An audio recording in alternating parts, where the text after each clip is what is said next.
Salut, je suis Judas de Lezengue. Vous connaîtrez la vérité et la vérité vous affranchira. C'est toujours un plaisir pour moi de vous retrouver pour partager avec vous la connaissance de la parole de Dieu. Et aujourd'hui, nous allons parler de l'échec du christianisme.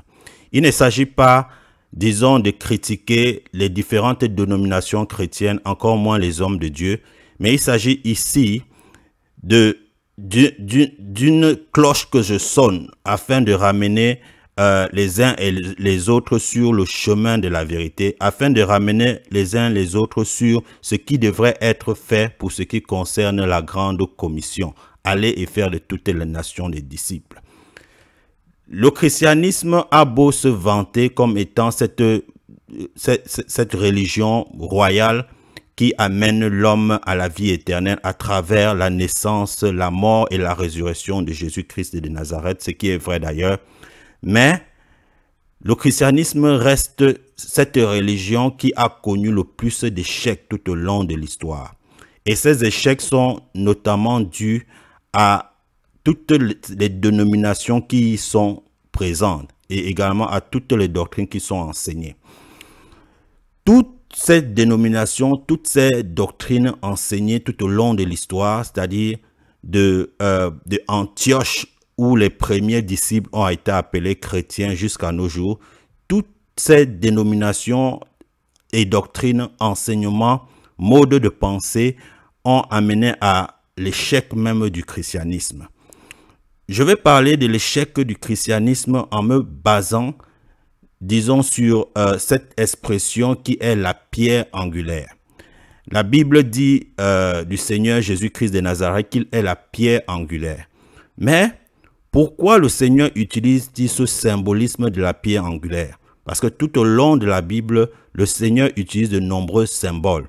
Et la pierre angulaire est, disons, utilisée plusieurs fois dans la Bible. Et à chaque fois qu'elle est utilisée, elle représente le Christ. C'est un attribut qu'on donne au Christ. Mais pourquoi le Seigneur utilise ce symbolisme? Je ne suis pas disons, un expert en bâtiment, un ingénieur en bâtiment. Je n'expliquerai certainement pas avec brio ce concept même de pierre angulaire, mais je pense ressortir, et ceci terre à terre, les éléments nécessaires qui vont nous permettre de comprendre pourquoi le Seigneur dit, pourquoi la Bible, autant pour moi, dit de Jésus qu'il est la pierre angulaire. Lorsque vous voulez construire un édifice, vous avez, disons, un sous-bassement. Et votre sous-bassement, en principe, dépend de la grandeur de l'édifice que vous voulez construire. Et au moment de lever les murs, vous devez mettre des briques, vous devez mettre des pierres. Et on dit souvent qu'on juge le maçon au pied du mur, ce qui est vrai d'ailleurs. Pourquoi ce qui est vrai d'ailleurs? Parce que c'est au pied du mur que cette pierre angulaire est posée. Et vous allez remarquer une chose, lorsqu'il arrive le moment d'élever les murs, la première pierre, la première brique est toujours posée à l'angle. Ce qui fait que le maçon pose deux briques, je dis bien deux briques à l'angle pour pouvoir prendre la mesure des deux murs qui vont monter. Quand je vais dire prendre la mesure des deux murs qui vont monter, ça veut dire qu'autour de l'angle, il met une ficelle. Et la ficelle est là pour définir le niveau, pour définir l'alignement de tous les briques qui vont suivre dans la construction de l'édifice. Et à chaque fois qu'il fait une nouvelle ligne, il remet une nouvelle ficelle, pas une nouvelle ficelle, mais il déplace tout simplement la ficelle afin de prendre la mesure. Donc, si il ne met pas cette ficelle, il va de soi que son mur ne sera pas aligné proprement et par conséquent, l'édifice court le risque de s'effondrer. C'est la raison pour laquelle la Bible dit du Christ qu'il est cette pierre angulaire. Le Christ est la pierre sur laquelle toute mesure doit être prise. Aucune construction spirituelle qui est appelée à durer ne peut se faire sans que la pierre angulaire qui est le Christ ne soit mise. C'est sur le Christ que toutes les mesures sont prises. C'est sur le Christ que l'alignement même de votre œuvre spirituelle que vous voulez construire est prise. C'est la raison pour laquelle, dans Ésaïe 28, 16, 17, le Seigneur dit ceci. Voici, j'ai mis pour fondement en Sion une pierre éprouvée, une pierre angulaire de prix solidement posée. Et je m'arrête ici en disant que cette pierre angulaire est la plus solide, disons, de l'édifice que vous voulez construire. Et vous allez, pourquoi c'est solidement posé? C'est tout simplement parce que c'est à cet angle précis de votre édifice que la sécurité de votre œuvre, du bâtiment que vous construisez, réside. C'est lui, et il continue en disant que c'est lui qui la prendra pour appui n'aura point hâte à fuir. Ça veut dire quoi? Celui qui la prendra pour appui n'aura point hâte à se fuir. C'est-à-dire que l'édifice ne pourra pas se fondrer. C'est-à-dire vous ne courez aucun risque. Vous êtes en sécurité dans cet édifice. Donc, toute œuvre spirituelle qui est construite sur le Christ comme étant le cornerstone, je vais dire comme étant la pierre angulaire, c'est une œuvre qui est appelée à durer et dont il y a une sécurité sans précédent. Et Pierre rappelle encore ce même concept de pierre angulaire dans 1 Pierre 2, 16.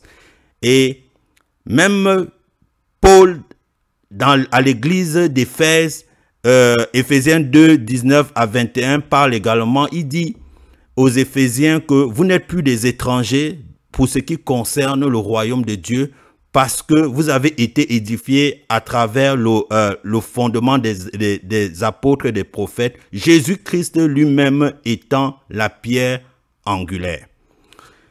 Pourquoi je parle d'échec? Maintenant que la pierre angulaire a été expliquée, disons, du point de vue réel, et ramenée du point de vue spirituel pour expliquer efficacement cet attribut du Seigneur Jésus. Pourquoi je parle ici de l'échec du christianisme? Le christianisme, par définition, est, disons, un mode de vie se basant sur la vie du Christ, à travers la relation avec notre prochain et également la relation avec Jésus-Christ lui-même.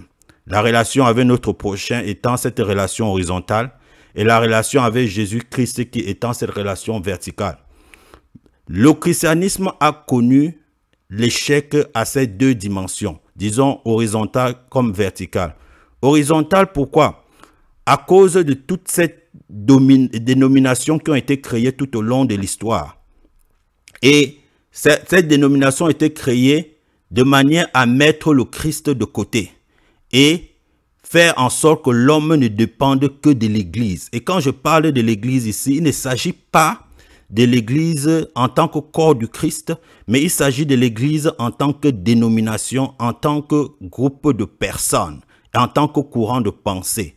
Donc, le Christ a été mis à part, c'est-à-dire le cornerstone, la pierre angulaire a été mise à part, c'est-à-dire cette relation horizontale, le long du mur que vous devez construire, c'est-à-dire le nombre de disciples que vous devrez faire, ne se repose que sur, disons, cette quantité que les hommes recherchent tout au long de l'histoire et non, disons, cette qualité tellement chère au Christ qui se base sur sa vie, sur sa vie terrestre et sur les commandements qu'il nous a laissés. C'est la raison pour laquelle dans sa deuxième lettre à Timothée, 2 Timothée 4, 3, Paul parle disant, à Timothée en disant ceci, « Car il viendra un temps où les hommes ne supporteront pas la saine doctrine. » La saine doctrine ici, c'est ce christianisme qui est basé sur la pierre angulaire qui est le Christ. Les hommes ne supporteront plus cet édifice. Les hommes ne supporteront plus de construire les œuvres se basant sur le Christ. Mais ayant la démangeaison d'entendre des choses agréables, ils se donneront une foule de docteurs selon leurs propres désirs. Donc, c'est ici l'échec parce que les hommes se sont regroupés pour créer cette dénomination selon leurs désirs et non pas selon la saine doctrine, c'est-à-dire selon le Christ comme étant cette pierre angulaire. Il y a eu également cet échec du point de vue vertical, c'est-à-dire le Christ n'est plus, disons, le but de la course chrétienne. La couronne de vie que le Christ doit nous donner n'est plus le but du disciple qui court. mais c'est plutôt l'homme de Dieu, c'est plutôt le prophète, c'est plutôt l'apôtre, c'est plutôt le pasteur. Et tout est centralisé maintenant sur l'homme de Dieu et non plus sur le Christ. Et ceci revient à ce que le Seigneur dit dans Matthieu 24, 24, car il s'élèvera de faux Christ.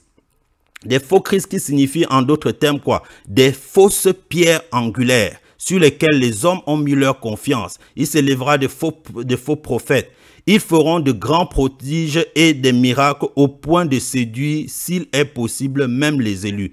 Donc, tout cela a amené à l'échec de l'Église. Ces dénominations, cette concentration sur l'homme de Dieu qui devient la pierre angulaire et le Fils de l'homme, Jésus-Christ de Nazareth, qui est mis de côté.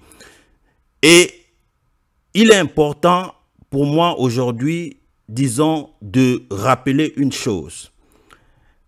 Il n'y a aucun édifice, il n'y a aucune œuvre spirituelle qui peut tenir si le Christ n'est pas le fondement. Le Christ doit être le fondement, le Christ doit être cette pierre angulaire sur laquelle tous les mesures, sur laquelle votre ministère repose. Si vous êtes un évangéliste, votre ministère d'évangéliste doit reposer uniquement sur les recommandations de Jésus-Christ de Nazareth. Non pas sur votre manière de comprendre. Je dis bien sur votre manière de comprendre la Bible, tout simplement parce que beaucoup de personnes utilisent leur intelligence pour comprendre la Bible et laissent de côté l'Esprit Saint. Le Christ est cette pierre angulaire que les bâtisseurs ont rejetée et qui est devenue la principale de l'angle. C'est ce que David nous dit dans Psaume 118, 22. Où te situes-tu en ce moment pour ce qui est, disons, de cet échec? Est-ce que tu fais partie des personnes qui se sont regroupées et qui se sont attirées, cette foule de docteurs qui ont la démangeaison et qui détruisent le christianisme dans le but juste de regrouper le maximum de personnes et qui ne s'intéressent pas à la qualité qui est le Christ? Ou es-tu de ceux qui ont remplacé le Christ, cette pierre angulaire, par l'homme de Dieu, faisant d'eux des faux Christ et des faux prophètes? La réponse t'incombe. Mais il était important pour moi de pouvoir, disons, présenter cet aspect disons, de pierre angulaire, terre à terre, afin que nous revenons tous sur le chemin qui devrait être suivi, celui de Jésus-Christ de Nazareth. Merci d'avoir écouté, merci d'avoir partagé cette vidéo, merci, disons, pour vos encouragements, merci pour votre soutien, merci pour vos prières. Je suis Judas Télézin et bonsoir.